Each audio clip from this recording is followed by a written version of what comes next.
ڕۆژانە پاشەڕۆکانی شاری سلێمانی چی لێ دەکرێت و بۆ کوێ دەبرێت و چەند تەن لە زبڵ و خاشا کۆ دەکرێتەوە. ئەو ناوچەیە زۆر پیسە وەکو شاخێکی زباڵی لاتەوە بەردەوام زیادی شەکە. پاشەڕۆی تەنانەت نەخۆشخانەی هیوا کە لەوێ چارەسەری شێرپەنجەی لێ دەکرێت هەر لێرە فڕێدراوە.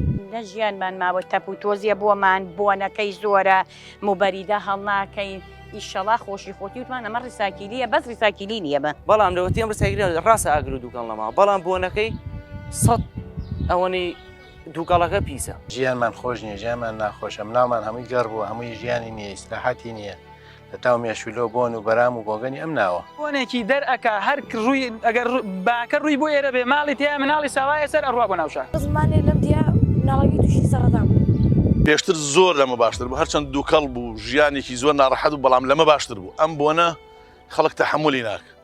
گرنگترین هەوڵ کە تاسی لە حکوومەت کە ڕای خەڵکە قسەی خەڵکە